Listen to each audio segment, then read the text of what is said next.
आंको बाबा पद्मकिशोर महादेवंको 46तम उड़ा पर्व बालेश्वर सदर आंको बाबा पद्मकिशोर महादेवंको निकटरे चलित वर्ष 46तम चड़क पर्व आयोजित हो जाइछि।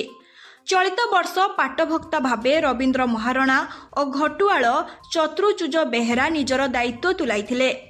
एही बाबांको निकटरे बहु भक्त निजर मनस्कामना पूर्ण उद्देश्य रे पैता पकाई निष्ठार सहित निजर मानसिक पूरण करछंती।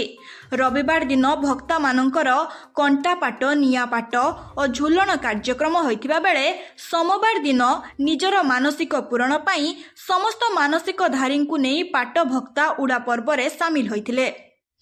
उड़ा कमिटी पक्षरु एक संबर्धना सभा कर जाइथिला। मुख्य अतिथि भावे रूपसा नीलमणि महाविद्यालय अध्यक्ष डॉक्टर तपन कुमार बेहेरा, मुख्य वक्ता भावे अवसर प्राप्त प्रधान शिक्षक परशुराम बेहेरा, सम्मानित अतिथि भावे आंको पंचायत सरपंच जसनाराणी बेहेरा और समाजसेवी जयकृष्ण बेहेरा उपस्थित थिले। बहु प्रतिभावान व्यक्ति विशेषଙ୍କୁ कमिटी पक्षरु उत्तरीय और मानपत्र दे संबर्धना करा जायतिला। कमिटी पक्षरु 2 दिन धरी सांस्कृतिक कार्यक्रम मायाधर बेहेरांको नेतृत्व रे आयोजित होइतिला। हजार हजार भक्तों आगमन होइतिबा बेले रूपसा पुलिस और स्थानीय ग्रामवासी द्वारा शांति श्रृंखला रक्षा करा जायतिला।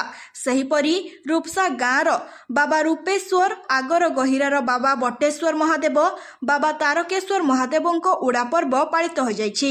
रूपसार विभिन्न अनुष्ठान पक्षरु ओडिया नववर्ष पणा संक्रांति उपलक्षे भक्त मानंकु पणा, खीरी, प्रसाद आदि बंटन कर जाइथिला। प्रायोजक आमर भक्त कमिटी की भी धन्यवाद दूची। एथि सहित आमर रूपसा थानार भारप्राप्त जी ऑफिसर वृंद को भी मु शुभेच्छा जनाऊँगी जहाँ आसी एठारे आईन श्रृंखला भी रखुंट। मीडिया पर्सन भी भी स्वागत जना। सर जो पद्मकिशोर बाबा 46तम उड़ा पर्व चलती कौन कहे से बाबा? ओम नमः शिवाय बाबा पद्मकिशोर महादेवाय नमः। 46तम समावर्तन उड़ा पर्वर ये बहु पुरातन। एथिरे जो माने प्रथम करी आरंभ करथिले सेथिरु मात्र 2 जण अछंती। से होचंती गंगाधर बेहेरा एवं धीरेन्द्र सेनापति। पाठभक्ता भावरे वर्तमान अछंती रवींद्र महान्ना एवं घटुआल भावरे चतुर्भुज बेहेरा।